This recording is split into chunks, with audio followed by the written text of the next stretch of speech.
चांगुलपणाचा ढोंग बंद कर मीरा।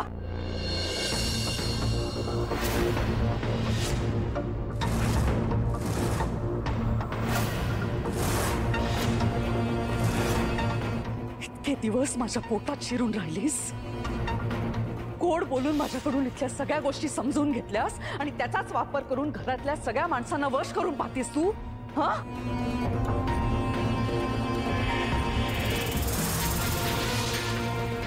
मंजिरी, साळसूतपणाचा आवडणं बंद कर मीरा। अंबिका सगळ्यांच्या आधी उठायची, पूजा करायची, सगळ्यांना धूप आरती द्यायची, मीच सांगितलं होतं ना तुला। हा, आणि तेच सगळं लक्षात ठेवून हे सगळं करतेस ना तू? का घरातल्या सगळ्या माणसांची मनं जिंकायची तुला म्हणून? पण एक गोष्ट लक्षात ठेव, अंबिका सारखं वागून तू अंबिका कधी होऊ शकणार नाहीस। तिच्या नखाची सरही तुला येणार नाही मीरा।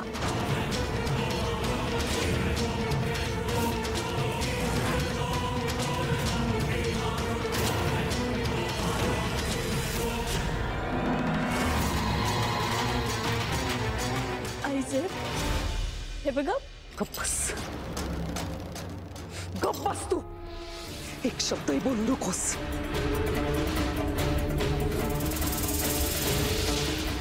एक गोष्ट लक्षात ठेव मीरा, अंबिका या घरची सून होती, लाखात एक होती ती। अथर्ववर प्रचंड प्रेम होतं तिचं।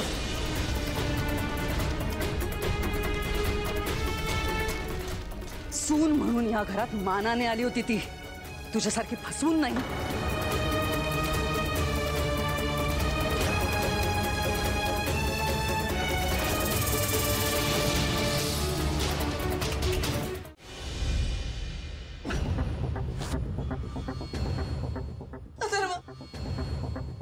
बघ ना रे, मी वेदाला ना भेटायला आलेले,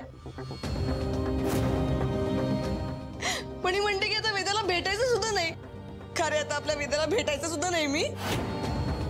का तुला अडवणारी ही कोण? कोण म्हणून काय विचारतोयस? स्वतःला या घरची मालकीण समजते ना ती, महाराणी।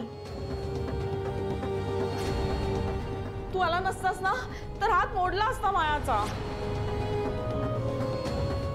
मीरा, तू वेदाला फक्त सांभाळतीयस, तिला कोण भेटणारे कोण नाही हे तू नाही ठरवायचंस। आणि परत असं करू नकोस। तुम्ही माझ्या खोलीत का आलात?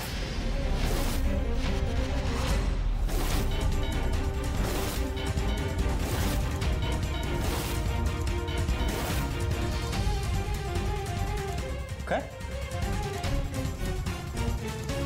ही वेदाची रूम आहे। वेदाची रूम तुझी रूम कधीपासून झाली? जेव्हा मी वेदाची आई झाले ना तेव्हापासूनच। जा तुम्ही।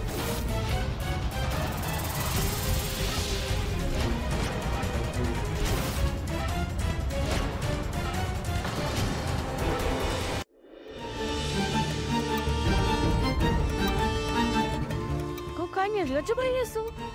तूच काय त्याला जायला सांगतेस? मीरा, ह्या रूम मध्ये यायला मला तुझ्या परवानगीची गरज नाहीये। मग आहे, तुमच्या खोलीत यायला मला परवानगी नाहीये ना? अगदी तसंच वेदा या खोलीत नसताना तुम्ही या खोलीत यायचं नाही। तू काय नॉनसेन्स बोलतेस? तुला कळतंय? तुम्हाला सेन्स आहे ना? तुम्हाला कळतंय ना मी काय म्हणते ते? मग जा, वेदा आल्यावर या। हे तू ठरवू शकत नाहीस मीरा।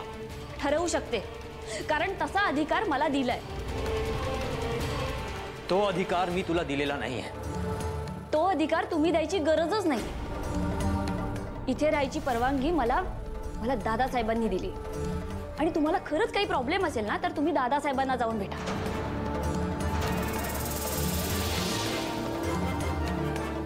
जा आता। बापरे, दिस इज टू मच। हो ना, हो किती बोलते।